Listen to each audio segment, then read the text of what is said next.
नमस्कार बंधुगण, मु सुमन 28 वर्ष बयसर एक साधारण गृहिणी।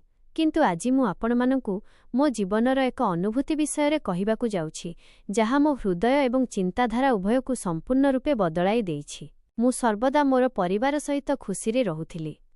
पिलामानंक जत्न, घरर दायित्व एवं स्वामीर दायित्व मो जीवनर सबुठारु बड़ अंश थिला। किंतु बेले बेले मु निजकु एही व्यस्ततारे हजि जाइथिबार अनुभव करुथिली। मो स्वामी ऑफिस रे व्यस्त रहुथिले एवं मोर समय अधिकांश घरोई कार्य बीतुथिला। किंतु तापरे गोटिए दिन सबुकिछि बदली गला जेतेबेले मोर भणजा रोहित आम घरकु आसिला। से 23 वर्षर युवक थिला, युवा एवं आकर्षणीय एवं तार हास्यरे किछि एमिति थिला जहा सीधासळख मो हृदयकु स्पर्श करि देउथिला। प्रथम दिन जेतेबेले से आसिला, मु ताकु देखि मो हृदय स्पंदनकु अनुभव कली एवं एही अनुभूति मोते टिके भयभीत एवं टिके रोमांचकर लागिला। से सर्वदा मो पिलामानंक सहित खेलुथिला, सेमानंकर कथा शुणुथिला एवं प्रत्येक छोट कथारे खुशी रहुथिला। तार सरलता एवं युवशक्ति मोते आकर्षित करुथिला एवं मोर भावनागुड़िक उपरे नियंत्रण रखिबारे असुविधा हेउथिला। गोटिए दिन संध्यारे मु रोसेई घरे व्यस्त थिली एवं रोहित निज कोठरी रे पढुथिला। हठात से आसिला एवं मो पाखरे ठिया होइगला। तार आखिरे किछि अलगा चमक थिला। मु टिके नर्भस हेली, किंतु से धीरे धीरे कहिला, माई आपण सर्वदा एते परिश्रम करंती, मु आपणकर साहाय्य करि परिबि कि? तार एही सरल कथा मो हृदय को स्पर्श करिगला। मु हसी हसी ताकू किछि काम देली एवं आमे एकत्र काम करिबा आरंभ कलु। प्रत्येक मुहूर्त मो पई बहुत विशेष होई जाउथिला। तार दृष्टि, तार कथा, तार हास्य एसबु मो हृदय रे धीरे धीरे एक अजणा गरम सृष्टि करुथिला। मु जानिथिली जे एही भावनागुड़िक भूल, किंतु मु निजकु रोकी पारु नथिली। किछि दिन परे रोहित मो सहित एकाकी समय बिताइबार चेष्टा कला। से मो पाखरे बसुथिला, मोर कथा शुणुथिला एवं बेले बेले तार हाथ छुई जाउथिला एवं सेही छोट स्पर्शरु मो शरीर रे एक हालुका सिहरण दौड़ी जाउथिला। मु निजकु मो हृदयर स्वर शुणुथिबार अनुभव कली एवं एही अनुभूति मोते भय एवं आनंद उभय देउथिला। मु कदापि भाबी नथिली जे भणजा सहित एते घनिष्ठता अनुभव होई परिबो। किंतु रोहित सहित समय बिताइबा मोते जीवंत अनुभव कराउथिला। प्रत्येक दिन से मो पई किछि नुआ करुथिला। से मोते हसाउथिला एवं मोर समस्त चिंता को दूर करि देउथिला। तार आखिरे बेले बेले जेउ गभीरता देखा जाउथिला, ताहा मो भितरर भावनागुड़िकु आहुरी बढ़ाई देउथिला। गोटिए दिन आमे उभय बगीचारे बसिथिलु। रोहित मो पाखकु आसिला एवं धीरे धीरे मो आडकु झुंकिला। मु जानिथिली जे एही निकटता आम जीवनकु बदलाई देई पारे, किंतु मु निजकु रोकी पारिली नाही। तार उष्मता एवं हास्य मोते संपूर्ण भावरे आकर्षित करिदेला। आमे घंटाटिए कथा हेलु, हस बांटिलु एवं बेले बेले तार हाथ मो हाथकु छुई जाउथिला। प्रत्येक स्पर्शरे, प्रत्येक दृष्टिरे मो हृदय स्पंदन बढ़ी जाउथिला एवं मु एही अनुभूतिकु संपूर्ण भावरे जीइथिली। से मोते जुबा एवं जीवंत अनुभव कराउथिला एवं मो दुनिया वर्तमान ता चारि पाखरे घुरिबाकु लागिला। प्रति राति जेतेबेले पिलामाने सोई जांती एवं घर शांत होई जाए, रोहित बेले बेले मो कोठरी को आसी जाए एवं आमे उभय लंबा समय पर्यंत कथा हेउथिलु। तार कथाबार्तारे जेउ मासूमियता एवं आपणापण थिला, ताहा मोते संपूर्ण भावरे आबद्ध करि देउथिला। मु जानिथिली जे एहा संबंध परंपरा एवं सामाजिक नियम विरुद्धरे थिला, किंतु मो हृदय एहाकु स्वीकार करि सारिथिला। मु मो भितरर भय एवं दोषबोधकु दबाई देली एवं केवल सेही मुहूर्तरे जीइबार चेष्टा कली। तार उपस्थिति मो जीवनरे नूतन शक्ति आनी देइथिला एवं मु प्रतिदिन ता सहित बिताइथिबा प्रति मुहूर्तकु स्मरण करुथिली। रोहितर आचरण सर्वदा स्नेह एवं सम्मानरे परिपूर्ण रहुथिला, किंतु बेले बेले तार छोट छोट दृष्टि एवं हास्यरे जेउ भाव लुकायित रहुथिला, ताहा मो हृदयकु बेआराम करि देउथिला। से मो पाखकु आसुथिला, मो आखिरे चाहिथिला एवं एक मुहूर्त पई आमर दुनिया केवल आम दुहिंकर होई जाउथिला। मु अनुभव कली जे मु ता बिना अधूरा एवं एही अनुभूति मोते भयभीत करुथिला एवं आकर्षित मध्य करुथिला। प्रतिदिन प्रति मुहूर्त तार स्मृति मो मनरे प्रतिध्वनित हेउथिला एवं मु ता आडकु आकर्षित हेउथिली। गोटिए दिन रोहित मो हाथ धरी धीरे धीरे कहिला, मामी मु आपणक सहित रही बहुत खुशी। तार स्वररे जेउ भावना थिला, ताहा मो हृदय रे एक नुआ स्पंदन सृष्टि करिदेला। मु ता आडकु चाहि रहिथिली एवं मो आखिरे मध्य सेही भाव झलकुथिला। आमे धीरे धीरे आमर भावनागुड़िकु स्वीकार कलु एवं सेही दिनठारु आमर दूरता आहुरी कम होइगला। प्रत्येक निकटतार साक्षात, प्रत्येक दृष्टिर विनिमय, प्रत्येक स्पर्श आम मध्यरे थिबा उष्मताकु बढ़ाउथिला। ମୁଁ ଜାଣିଥିଲି ଯେ ଏହି ସମ୍ବନ୍ଧ ସାଧାରଣ ନଥିଲା, କିନ୍ତୁ ମୋ ହୃଦୟ ଏହାକୁ ସ୍ୱୀକୃତି ଦେଇସାରିଥିଲା। ବର୍ତ୍ତମାନ ମୁଁ ମୋ ହୃଦୟର ଶବ୍ଦ ଶୁଣୁଥିଲି ଏବଂ ରୋହିତ ସହିତ ବିତାଇଥିବା ପ୍ରତି ମୁହୂର୍ତ୍ତକୁ ଜିଇଁଥିଲି। ତାର ସାଥୀ ମୋ ଜୀବନରେ ଏକ ନୂଆ ଆଲୋକ ଆଣିଦେଇଥିଲା ଏବଂ ମୁଁ ପ୍ରତିଦିନ ତାର ହାସ୍ୟ ଏବଂ କଥାରେ ହଜିଯାଉଥିଲି। ରୋହିତ ସହିତ ବିତାଇଥିବା ପ୍ରତି ମୁହୂର୍ତ୍ତ ବର୍ତ୍ତମାନ କେବଳ ଖୁସି ନୁହେଁ ବରଂ ଏକ ଅଲଗା ରୋମାଞ୍ଚକର ଭାବନା ଆଣିଦେଉଥିଲା। ମୁଁ ବର୍ତ୍ତମାନ ତାକୁ କେବଳ ଭଣଜା ବୋଲି ନ ଭାବି ଜଣେ ବ୍ୟକ୍ତି ବୋଲି ମାନିବାକୁ ଲାଗିଲି ଯିଏକି ତାର ଉପସ୍ଥିତି ମୋ ଦୁନିଆକୁ ସମ୍ପୂର୍ଣ୍ଣ ଭାବରେ ବଦଳାଇ ଦେଉଥିଲା। ସେହିଦିନ ଯେତେବେଳେ ସେ ମୋ କୋଠରୀକୁ ଆସିଲା, ମୁଁ ଅନୁଭବ କଲି ଯେ ମୋ ହୃଦୟ ସ୍ପନ୍ଦନ ଦ୍ରୁତ ହୋଇଗଲାଣି ଏବଂ ତାର ପ୍ରତ୍ୟେକ କଥା ମୋ ମନରେ ପ୍ରତିଧ୍ୱନିତ ହେଉଛି। ସେ ମୋ ପାଖରେ ବସିଲା ଏବଂ ଧୀରେ ଧୀରେ ମୋ ହାତକୁ ଧରିନେଲା। ତାର ଆଖିରେ ଯେଉଁ ଭାବ ଥିଲା ତାହା ମୋ ହୃଦୟରେ ପ୍ରବେଶ କରୁଥିଲା ଏବଂ ମୁଁ ନିଜକୁ ରୋକିପାରୁନଥିଲି। ଆମ ଉଭୟଙ୍କ କଥାବାର୍ତ୍ତା ବର୍ତ୍ତମାନ କେବଳ ସାଧାରଣ ନଥିଲା, ବରଂ ପ୍ରତ୍ୟେକ ଶବ୍ଦରେ ଏକ ଶାନ୍ତି ଏବଂ ଏକ ଅକଥିତ ଇଚ୍ଛା ଥିଲା। ଦିନେ ଦିନେ ଆମେ ଏକାଠି ଖାଦ୍ୟ ପ୍ରସ୍ତୁତ କରୁଥିଲୁ, ଘର କାମରେ ସାହାଯ୍ୟ କରୁଥିଲୁ ଏବଂ ପ୍ରତ୍ୟେକ ଛୋଟ ଛୋଟ କଥାରେ ହସ ବାଣ୍ଟୁଥିଲୁ। କିନ୍ତୁ ସେହି ହାସ୍ୟ ମଧ୍ୟରେ ବାରମ୍ବାର ଏକ ନରମ ଉଷ୍ମତା ମଧ୍ୟ ରହୁଥିଲା, ଯାହା ମୋ ହୃଦୟକୁ ବେଆରାମ କରିଦେଉଥିଲା। ବେଳେବେଳେ ସେ ମୋ ପାଖରେ ବସି କେବଳ ଚୁପଚାପ ମୋ ଆଡ଼କୁ ଚାହିଁଥିଲା ଏବଂ ମୁଁ ଜାଣିଥିଲି ଯେ ସେ ମଧ୍ୟ ସେହି ଭାବ ଅନୁଭବ କରୁଥିଲା ଯାହା ମୁଁ ଅନୁଭବ କରୁଥିଲି। ସେହିଦିନ ଯେତେବେଳେ ପିଲାମାନେ ସ୍କୁଲକୁ ଗଲେ ଏବଂ ଘର ଶାନ୍ତ ଥିଲା, ରୋହିତ ମୋ କାନ ପାଖରେ ଧୀରେ ଧୀରେ କିଛି କହିଲା। ତାହାର ସ୍ୱରରେ ଯେଉଁ ସ୍ନେହ ଥିଲା, ତାହା ମୋ ସମସ୍ତ ଶରୀରରେ ଏକ ହାଲୁକା ଶିହରଣ ସୃଷ୍ଟି କରିଦେଲା। ମୁଁ ତା ଆଡ଼କୁ ଝୁଙ୍କିଲି ଏବଂ ଆମ ଆଖିରେ ଯେଉଁ ଭାବ ଥିଲା ତାହା ସବୁକିଛି ବ୍ୟକ୍ତ କରୁଥିଲା। ମୋର ସମସ୍ତ ଚିନ୍ତା ଏବଂ ଭୟ ଯେପରି ଅଦୃଶ୍ୟ ହୋଇଗଲା। କେବଳ ଆମେ ଦୁହିଁ ଏବଂ ଆମର ଭାବନା ରହିଗଲା।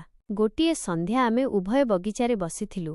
ରୋହିତ ମୋ ହାତକୁ ନିଜ ହାତର ତଳୁଆରେ ନେଲା ଏବଂ ଧୀରେ ଧୀରେ ତାର ଆଙ୍ଗୁଳି ମୋ ହାତର ଆଙ୍ଗୁଳି ମଧ୍ୟରେ ଫସିଗଲା। ସେହି ସ୍ପର୍ଶରେ ଏକ ଅଦ୍ଭୁତ ଉଷ୍ମତା ଏବଂ ଆପଣାପଣ ଥିଲା। ସେ ମୋ ଆଖିରେ ଚାହିଁ କହିଲା, ମାଇଁ, ମୁଁ କେବଳ ଆପଣଙ୍କ ପାଖରେ ରହିବାକୁ ଚାହୁଁଛି। ତାର ଏହି କଥା ମୋ ହୃଦୟରେ ପ୍ରବେଶ କରିଗଲା ଏବଂ ମୁଁ ମୋର ଭାବନାଗୁଡ଼ିକୁ ସମ୍ପୂର୍ଣ୍ଣ ଭାବରେ ସ୍ୱୀକାର କରୁଥିଲି। ଆମେ ଘଣ୍ଟାଗୁଡ଼ିଏ ପରସ୍ପରର ଆଖିରେ ଚାହିଁଲୁ, କଥା ହେଲୁ ଏବଂ ବେଳେବେଳେ ହାତର ହାଲୁକା ସ୍ପର୍ଶ ଆମ ମଧ୍ୟରେ ଥିବା ଦୂରତାକୁ କମ୍ କରିଦେଉଥିଲା। ସେହି ମୁହୂର୍ତ୍ତରେ ମୋର ଲାଗିଲା ଯେ ଆମର ଦୁନିଆ କେବଳ ଆମ ଦୁହିଁଙ୍କ ପାଇଁ ସୃଷ୍ଟି ହୋଇଛି। ରୋହିତର ଆଚରଣ ସର୍ବଦା ସମ୍ମାନପୂର୍ଣ୍ଣ ଏବଂ କୋମଳ ରହୁଥିଲା, କିନ୍ତୁ ବେଳେବେଳେ ତାର ମାସୁମ ଦୃଷ୍ଟିରେ ଯେଉଁ ଚମକ ଥିଲା ତାହା ମୋତେ ଭିତର ପର୍ଯ୍ୟନ୍ତ ହଲାଇ ଦେଉଥିଲା। ମୁଁ ଜାଣିଥିଲି ଯେ ଆମର ଏହି ଘନିଷ୍ଠତା ସାମାଜିକ ନିୟମ ବିରୁଦ୍ଧରେ ଅଛି, କିନ୍ତୁ ଆମ ହୃଦୟ ବର୍ତ୍ତମାନ ଏହାକୁ ରୋକିପାରୁନଥିଲା। ପ୍ରତିଦିନ ଯେତେବେଳେ ସେ ମୋ ପାଖରେ ଥାଆନ୍ତି, ମୋ ହୃଦୟ ସ୍ପନ୍ଦନ ଦ୍ରୁତ ହୋଇଯାଏ ଏବଂ ମୁଁ ନିଜକୁ ତା ପାଖକୁ ଆକର୍ଷିତ ହେଉଥିବାର ଅନୁଭବ କରେ। ବେଳେବେଳେ ସେ ହଠାତ୍ ମୋ ପାଖକୁ ଆସେ, ମୋ କେଶକୁ ହାଲୁକା ଭାବରେ ସ୍ପର୍ଶ କରେ କିମ୍ବା କେବଳ ମୋ ଆଡ଼କୁ ଚାହିଁ ହସେ। ସେହି ଛୋଟ ଛୋଟ ଅନୁଭୂତିରେ ବର୍ତ୍ତମାନ ଆମର ନିକଟତା ଗଭୀର ହୋଇଯାଉଥିଲା। ଗୋଟିଏ ଦିନ ରୋହିତ ମୋତେ ନିଜ କୋଠରୀକୁ ଡାକିଲା। ସେ ଟିକେ ଗମ୍ଭୀର ଥିଲା, କିନ୍ତୁ ତାର ଆଖିରେ ସେହି ଉଷ୍ମତା ଥିଲା ଯାହା ସର୍ବଦା ରହୁଥିଲା। ସେ କହିଲା, ମାମି, ମୁଁ ଚାହୁଁନି ଯେ ଆପଣ କେବେ ଏକାକୀ ଅନୁଭବ କରନ୍ତି। ତାର ଏହି କଥା ମୋ ହୃଦୟରେ ପ୍ରବେଶ କରିଗଲା। ମୁଁ ତା ଆଡ଼କୁ ଝୁଙ୍କିଲି ଏବଂ ଆମ ଆଖି ପରସ୍ପରରେ ହଜିଗଲା। ସେହି ସମୟରେ ମୋର ଲାଗିଲା ଯେ ଏହା କେବଳ ଏକ ମୁହୂର୍ତ୍ତ ନୁହେଁ, ବରଂ ଆମ ଜୀବନର ଏକ ନୂଆ ଅଧ୍ୟାୟ। ଆମେ ଧୀରେ ଧୀରେ ପରସ୍ପରର ହାତ ଧରିଲୁ ଏବଂ ସେହି ସ୍ପର୍ଶ ବର୍ତ୍ତମାନ ଆମର ଭାବନାଗୁଡ଼ିକୁ ଆହୁରି ଗଭୀର କରୁଥିଲା। ନିତିଦିନର କଥାବାର୍ତ୍ତା ବର୍ତ୍ତମାନ ଆମ ପାଇଁ ବିଶେଷ ହୋଇଗଲା। ଆମେ ବାରମ୍ବାର ପରସ୍ପର ସହିତ ବସି କଥା ହେଉଥିଲୁ, ହସୁଥିଲୁ ଏବଂ ବେଳେବେଳେ କେବଳ ଚୁପଚାପ ପରସ୍ପରର ଉପସ୍ଥିତି ଅନୁଭବ କରୁଥିଲୁ। ତାର ସ୍ୱର, ତାର ହାସ୍ୟ, ତାର ହାଲୁକା ସ୍ପର୍ଶ ଏସବୁ ମୋ ପାଇଁ ବର୍ତ୍ତମାନ ଏକ ନଶା ପରିଥିଲା ଯାହା ମୁଁ ଛାଡ଼ିବାକୁ ଚାହୁଁନଥିଲି। ପ୍ରତ୍ୟେକ ମୁହୂର୍ତ୍ତ ତାର ସ୍ମୃତି ମୋ ମନରେ ପ୍ରତିଧ୍ୱନିତ ହେଉଥିଲା ଏବଂ ମୁଁ ତାକୁ କେବଳ ନିକଟରେ ଅନୁଭବ କରିବାକୁ ଚାହୁଁଥିଲି। ତାର ଉପସ୍ଥିତି ମୋତେ ଜୀବନଯାପନର ଶକ୍ତି ଦେଉଥିଲା ଏବଂ ମୁଁ ବର୍ତ୍ତମାନ ମୋ ଜୀବନରେ ତାର ମହତ୍ତ୍ୱକୁ ସମ୍ପୂର୍ଣ୍ଣ ଭାବରେ ବୁଝିପାରିଲି। ଗୋଟିଏ ଦିନ ରୋହିତ ମୋ କାନ ପାଖରେ ମୁଣ୍ଡ ଝୁଙ୍କାଇ ଧୀରେ ଧୀରେ କହିଲା, ମାଇଁ, ମୁଁ ଆପଣଙ୍କର ପ୍ରତ୍ୟେକ କଥାରେ ଖୁସି ରହେ। ତାର ଏହି କଥା ମୋ ହୃଦୟରେ ପ୍ରବେଶ କରିଗଲା ଏବଂ ମୋ ଆଖିରେ ଲୁହ ଆସିଗଲା। ଏହି ଖୁସି, ଏହି ଆପଣାପଣ ଏବଂ ଏହି ଗଭୀର ଭାବନା ଆମ ମଧ୍ୟରେ ବର୍ତ୍ତମାନ ଏକ ଅନନ୍ୟ ବନ୍ଧନ ସୃଷ୍ଟି କରୁଥିଲା। ଆମେ ଉଭୟ ବର୍ତ୍ତମାନ କେବଳ ଭଣଜା ଏବଂ ମାଇଁ ନୁହନ୍ତି ବରଂ ପରସ୍ପରର ଦୁନିଆର ଏକ ଅଂଶ ହୋଇସାରିଛୁ। ପ୍ରତ୍ୟେକ ସ୍ପର୍ଶ, ପ୍ରତ୍ୟେକ ଦୃଷ୍ଟିର ବିନିମୟ, ପ୍ରତ୍ୟେକ ହାସ୍ୟ ଆମ ମଧ୍ୟରେ ଥିବା ଦୂରତାକୁ ସମ୍ପୂର୍ଣ୍ଣ ଭାବରେ ନଷ୍ଟ କରୁଥିଲା। ବର୍ତ୍ତମାନ ଆମ ପାଇଁ ସମୟର କୌଣସି ମହତ୍ତ୍ୱ ନଥିଲା। ଆମେ ଉଭୟ ବାରମ୍ବାର ଏକାକୀରେ କଥା ହେଉଥିଲୁ, ହସୁଥିଲୁ ଏବଂ ଆମର ଭାବନା ବାଣ୍ଟୁଥିଲୁ। ରୋହିତ ପାଖରେ ରହି ମୁଁ ନିଜକୁ ସୁରକ୍ଷିତ, ଜୀବନ୍ତ ଏବଂ ସମ୍ପୂର୍ଣ୍ଣ ଜିଇଁଥିବା ଅନୁଭବ କରୁଥିଲି। ତାର ମାସୁମିୟତା ଏବଂ ଆପଣାପଣ ମୋ ହୃଦୟରେ ଏକ ନୂଆ ଆଶା ଏବଂ ଖୁସି ଆଣୁଥିଲା। ଆମ ମଧ୍ୟରେ ଥିବା ଏହି ନିକଟତା ବର୍ତ୍ତମାନ କେବଳ ଭୌତିକ ନୁହେଁ, ବରଂ ମାନସିକ ଏବଂ ଭାବନାତ୍ମକ ମଧ୍ୟ ହୋଇସାରିଥିଲା। ପ୍ରତ୍ୟେକ ଦିନ, ପ୍ରତ୍ୟେକ ମୁହୂର୍ତ୍ତ ମୁଁ ତା ସହିତ ବିତାଇଥିବା ସମୟକୁ ଜିଇଁଥିଲି ଏବଂ ଏହି ଅନୁଭୂତି ମୋତେ ଭିତରୁ ହଲାଇ ଦେଉଥିଲା। ମୁଁ ବର୍ତ୍ତମାନ ତାକୁ କେବଳ ମୋର ଭଣଜା ବୋଲି ନ ଭାବି ମୋ ହୃଦୟର ସବୁଠାରୁ ଅମୂଲ୍ୟ ଅଂଶ ବୋଲି ମାନୁଥିଲି। ସେହିଦିନ ଯେତେବେଳେ ଆମେ ଉଭୟ ବଗିଚାରେ ବସିଥିଲୁ, ରୋହିତ ଧୀରେ ଧୀରେ ମୋ ହାତକୁ ନିଜ ହାତରେ ଧରିନେଲା ଏବଂ ତାର ଆଙ୍ଗୁଳି ମୋ ଆଙ୍ଗୁଳି ମଧ୍ୟରେ ଫସିଗଲା। ସେହି ସ୍ପର୍ଶରେ ଏକ ଅଦ୍ଭୁତ ଉଷ୍ମତା ଥିଲା, ଯାହା ଶବ୍ଦରେ ବ୍ୟକ୍ତ କରିବା କଷ୍ଟକର ଥିଲା। ତାର ଆଖିରେ ଯେଉଁ ଭାବ ଥିଲା, ତାହା ମୋ ହୃଦୟରେ ପ୍ରବେଶ କରୁଥିଲା ଏବଂ ମୁଁ ନିଜକୁ ତାର ଦୁନିଆରେ ହଜିଯାଉଥିବାର ଅନୁଭବ କରୁଥିଲି। ଆମେ ଉଭୟ ଚୁପଚାପ କେବଳ ପରସ୍ପରର ଉପସ୍ଥିତିରେ ବୁଡ଼ିଗଲୁ ଏବଂ ସେହି କ୍ଷଣଟି ଆମର ନିକଟତାକୁ ଆହୁରି ଗଭୀର କରିଦେଲା। ନିତ୍ୟର ସାକ୍ଷାତ ବର୍ତ୍ତମାନ ଆମ ପାଇଁ ବିଶେଷ ହୋଇଗଲା। ପ୍ରତ୍ୟେକ ଦିନ ଆମେ ଏକାଠି ହସୁଥିଲୁ, କଥା ହେଉଥିଲୁ ଏବଂ ବେଳେବେଳେ କେବଳ ଚୁପଚାପ ପରସ୍ପରର ଆଖିରେ ହଜିଯାଉଥିଲୁ। ରୋହିତର ପ୍ରତ୍ୟେକ ସ୍ପର୍ଶ, ତାର ପ୍ରତ୍ୟେକ ହାସ୍ୟ ମୋ ଦୁନିଆରେ ଏକ ନୂଆ ଆଲୋକ ଆଣିଦେଉଥିଲା। ବେଳେବେଳେ ସେ ମୋ ପାଖକୁ ଆସେ ଏବଂ ମୋ ଆଖିରେ ଚାହିଁଥାଏ ଏବଂ ସେହି ଛୋଟ ଦୃଷ୍ଟିରେ ଆମ ଗଭୀରତା ଝଲକିଥାଏ। ମୁଁ ଜାଣିଥିଲି ଯେ ଏହି ସମ୍ବନ୍ଧ ସାଧାରଣ ନୁହେଁ, କିନ୍ତୁ ବର୍ତ୍ତମାନ ମୋ ପାଇଁ ତାର ସାଥୀ ହିଁ ସବୁକିଛି ଥିଲା। ତାର ଉପସ୍ଥିତି ମୋତେ ଜୀବନ୍ତ ଅନୁଭବ କରାଉଥିଲା ଏବଂ ମୁଁ ପ୍ରତ୍ୟେକ ମୁହୂର୍ତ୍ତ ତାର ପାଖରେ ରହିବାକୁ ଚାହୁଁଥିଲି। ଗୋଟିଏ ଦିନ ସନ୍ଧ୍ୟାରେ ଯେତେବେଳେ ଘର ଶାନ୍ତ ଥିଲା ଏବଂ ପିଲାମାନେ ଶୋଇଥିଲେ, ରୋହିତ ମୋ ପାଖକୁ ଆସି ମୋ ବାହୁରେ ନିଜ ମୁଣ୍ଡ ରଖିଦେଲା। ତାର ଏହି ନିକଟତା ମୋ ହୃଦୟକୁ ଭିତର ପର୍ଯ୍ୟନ୍ତ କମ୍ପାଇ ଦେଲା। ମୁଁ ତାର ପିଠିରେ ହାଲୁକା ହାଲୁକା ଥାପୁଡ଼ା ଦେଉଥିଲି ଏବଂ ଅନୁଭବ କରୁଥିଲି ଯେ ଆମର ଭାବନାର ବନ୍ଧନ ବର୍ତ୍ତମାନ ଆହୁରି ଗଭୀର ହୋଇଗଲାଣି। ତାର ହାସ୍ୟ ଏବଂ ମାସୁମିୟତା ମୋ ଜୀବନରେ ଏକ ନୂଆ ଶକ୍ତି ଆଣିଦେଇଥିଲା। ପ୍ରତିଦିନ ତାର ଉପସ୍ଥିତି ମୋତେ ଖୁସିରେ ପୂର୍ଣ୍ଣ କରିଦେଉଥିଲା ଏବଂ ମୁଁ ତା ବିନା ଅଧୁରା ଅନୁଭବ କରୁଥିଲି। ଆମେ ସେହି ରାତିରେ ଘଣ୍ଟା ଘଣ୍ଟା ଧରି କଥା ହେଲୁ, ହସ ବାଣ୍ଟିଲୁ ଏବଂ ବେଳେବେଳେ କେବଳ ପରସ୍ପରର ଉପସ୍ଥିତିର ଆନନ୍ଦ ଉଠାଇଲୁ। ରୋହିତର ଆଚରଣ ସର୍ବଦା ସ୍ନେହପୂର୍ଣ୍ଣ ଏବଂ କୋମଳ ରହିଥିଲା, କିନ୍ତୁ ବେଳେବେଳେ ତାର ଆଖିରେ ଯେଉଁ ଚମକ ଦେଖାଯାଉଥିଲା, ତାହା ମୋ ଭିତରର ଭାବନାଗୁଡ଼ିକୁ ଆହୁରି ବଢ଼ାଇ ଦେଉଥିଲା। ମୁଁ ତାର ନିକଟରେ ଆସିବା ମାତ୍ରେ ନିଜ ହୃଦୟସ୍ପନ୍ଦନକୁ ଅନୁଭବ କରୁଥିଲି ଏବଂ ସେ ମଧ୍ୟ ସେପରି ଅନୁଭବ କରୁଥିଲା। ଆମ କଥାବାର୍ତ୍ତା ବର୍ତ୍ତମାନ କେବଳ ସାଧାରଣ କଥା ନଥିଲା, ବରଂ ପ୍ରତ୍ୟେକ ଶବ୍ଦରେ ଏକ ଗଭୀର ଇଚ୍ଛା ଏବଂ ଆପଣାପଣ ଥିଲା। ସେ ମୋ ହାତକୁ ନିଜ ହାତର ତଳୁଆରେ ଧରି କହିଲା, ମାଇଁ, ମୁଁ କେବଳ ଆପଣଙ୍କ ସହିତ ରହିବାକୁ ଚାହୁଁଛି। ତାର ଏହି କଥା ମୋ ହୃଦୟରେ ପ୍ରବେଶ କରିଗଲା ଏବଂ ମୁଁ ତାର ବାହୁରେ ନିଜକୁ ସମ୍ପୂର୍ଣ୍ଣ ଭାବରେ ସୁରକ୍ଷିତ ଅନୁଭବ କରିବାକୁ ଲାଗିଲି। ନିତ୍ୟର ଛୋଟ ଛୋଟ ସାକ୍ଷାତ ବର୍ତ୍ତମାନ ଆମ ଦୁନିଆର ଏକ ଅଂଶ ହୋଇଗଲା। ଆମେ ବାରମ୍ବାର ଏକାକୀରେ ବସି କଥା ହେଉଥିଲୁ, ହସୁଥିଲୁ ଏବଂ ବେଳେବେଳେ କେବଳ ଚୁପଚାପ ପରସ୍ପରର ଉପସ୍ଥିତି ଅନୁଭବ କରୁଥିଲୁ। ତାର ହାଲୁକା ସ୍ପର୍ଶ, ତାର ହାସ୍ୟ, ତାର ଦୃଷ୍ଟିର କଥା ମୋ ହୃଦୟରେ ଏକ ଅଦ୍ଭୁତ ଉଷ୍ମତା ସୃଷ୍ଟି କରୁଥିଲା। ମୁଁ ଜାଣିଥିଲି ଯେ ସମାଜ ଏବଂ ସମ୍ବନ୍ଧର ପରମ୍ପରା ଆମ ଭାବନା ବିରୁଦ୍ଧରେ ଥିଲା, କିନ୍ତୁ ବର୍ତ୍ତମାନ ମୁଁ କେବଳ ମୋ ହୃଦୟର ଶବ୍ଦ ଶୁଣୁଥିଲି। ରୋହିତ ପାଖରେ ରହି ମୁଁ ନିଜକୁ ଜୀବନ୍ତ, ଖୁସି ଏବଂ ସମ୍ପୂର୍ଣ୍ଣ ଜିଇଁଥିବା ଅନୁଭବ କରୁଥିଲି। ଗୋଟିଏ ଦିନ ରୋହିତ ମୋ ପାଖରେ ବସି ମୋ ଆଖିରେ ଚାହିଁ କହିଲା, ମାଇଁ, ଆପଣ ମୋ ପାଇଁ ବହୁତ ମାନେ ରଖନ୍ତି। ତାର ଏହି କଥା ମୋ ହୃଦୟକୁ ଭିତର ପର୍ଯ୍ୟନ୍ତ ସ୍ପର୍ଶ କରିଗଲା। ମୁଁ ଅନୁଭବ କଲି ଯେ ଆମର ନିକଟତା ବର୍ତ୍ତମାନ କେବଳ ଭୌତିକ ନୁହେଁ, ବରଂ ମାନସିକ ଏବଂ ଭାବନାତ୍ମକ ମଧ୍ୟ ହୋଇସାରିଛି। ତାର ହାସ୍ୟ ଏବଂ ତାର କଥାରେ ଯେଉଁ ଆପଣାପଣ ଥିଲା, ତାହା ମୋତେ ଭିତରୁ ହଲାଇ ଦେଉଥିଲା। ଆମେ ଧୀରେ ଧୀରେ ଆମର ଭାବନାଗୁଡ଼ିକୁ ସ୍ୱୀକାର କଲୁ ଏବଂ ସେହି ଦିନଠାରୁ ଆମର ନିକଟତା ଆହୁରି ଗଭୀର ହୋଇଗଲା। ପ୍ରତ୍ୟେକ ସ୍ପର୍ଶ, ପ୍ରତ୍ୟେକ ଦୃଷ୍ଟି, ପ୍ରତ୍ୟେକ ହାସ୍ୟ ଆମ ମଧ୍ୟରେ ଥିବା ଦୂରତାକୁ ସମ୍ପୂର୍ଣ୍ଣ ଭାବରେ ନଷ୍ଟ କରୁଥିଲା। ବର୍ତ୍ତମାନ ଆମ ପାଇଁ ସମୟର କୌଣସି ମହତ୍ତ୍ୱ ନଥିଲା। ଆମେ ବାରମ୍ବାର ଏକାକୀରେ କଥା ହେଉଥିଲୁ, ହସୁଥିଲୁ ଏବଂ ଆମର ଭାବନା ବାଣ୍ଟୁଥିଲୁ। ରୋହିତ ପାଖରେ ରହି ମୁଁ ନିଜକୁ ସୁରକ୍ଷିତ, ଜୀବନ୍ତ ଏବଂ ସମ୍ପୂର୍ଣ୍ଣ ଜିଇଁଥିବା ଅନୁଭବ କରୁଥିଲି। ତାର ମାସୁମିୟତା ଏବଂ ଆପଣାପଣ ମୋ ହୃଦୟରେ ଏକ ନୂଆ ଆଶା ଏବଂ ଖୁସି ଆଣିଦେଲା। ଆମ ମଧ୍ୟରେ ଥିବା ଏହି ନିକଟତା ବର୍ତ୍ତମାନ ଏକ ଅକଥିତ କାହାଣୀ ହୋଇଗଲା, ଯାହାକୁ ଆମେ ଦୁହିଁ କେବଳ ଆମ ହୃଦୟରେ ଅନୁଭବ କରୁଥିଲୁ। ଗୋଟିଏ ଦିନ ସନ୍ଧ୍ୟାରେ ରୋହିତ ମୋ କାନ ପାଖରେ ମୁଣ୍ଡ ଝୁଙ୍କାଇ ଧୀରେ ଧୀରେ କହିଲା, ମାଇଁ, ମୁଁ ସର୍ବଦା ଆପଣଙ୍କ ପାଖରେ ରହିବାକୁ ଚାହୁଁଛି।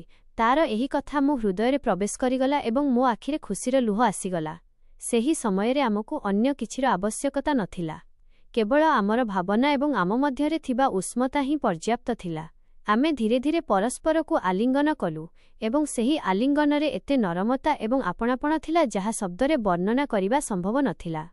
ଆମର ଦୁନିଆ ବର୍ତ୍ତମାନ କେବଳ ଆମ ଦୁହିଁଙ୍କର ଥିଲା ଏବଂ ପ୍ରତ୍ୟେକ ଦିନ ପ୍ରତ୍ୟେକ ମୁହୂର୍ତ୍ତ ଆମର ନିକଟତା ଆହୁରି ଗଭୀର ହୋଇଗଲା। ବର୍ତ୍ତମାନ ମୁଁ ଜାଣିସାରିଲି ଯେ ରୋହିତ କେବଳ ମୋର ଭଣଜା ନୁହେଁ ବରଂ ମୋ ହୃଦୟର ଏକ ଅମୂଲ୍ୟ ଅଂଶ। ତାର ଉପସ୍ଥିତି ମୋ ଜୀବନରେ ଏକ ନୂଆ ଆଲୋକ ଏବଂ ଶକ୍ତି ଆଣିଦେଇଛି। ପ୍ରତ୍ୟେକ ଦିନ ତା ସହିତ ବିତାଇଥିବା ପ୍ରତ୍ୟେକ ମୁହୂର୍ତ୍ତକୁ ମୁଁ ସମ୍ପୂର୍ଣ୍ଣ ଭାବରେ ଜୀଇଁଛି। ତାର ହାସ୍ୟ, ତାର କଥାର ଶାନ୍ତି, ତାର ହାଲୁକା ସ୍ପର୍ଶ ଏସବୁ ମୋ ଜୀବନକୁ ନୂଆ ଖୁସିରେ ପୂର୍ଣ୍ଣ କରୁଥିଲା। ଆମର କାହାଣୀ ବର୍ତ୍ତମାନ ଏକ ଅକଥିତ, ରୋମାଞ୍ଚକ ଏବଂ ଭାବପ୍ରବଣ ଯାତ୍ରା ହୋଇସାରିଛି ଯେଉଁଥିରେ ପ୍ରତ୍ୟେକ ଦିନ ପ୍ରତ୍ୟେକ ମୁହୂର୍ତ୍ତର ଆମର ନିକଟତା ଆହୁରି ଗଭୀର ହୋଇଗଲା ଏବଂ ଆମେ ଦୁହେଁ ଆମ ହୃଦୟର ସ୍ୱର ସହିତ ଏହି ଯାତ୍ରାକୁ ସମ୍ପୂର୍ଣ୍ଣ ଭାବରେ ବଞ୍ଚିଲୁ। ଆପଣଙ୍କର ଅନ୍ୟ କୌଣସି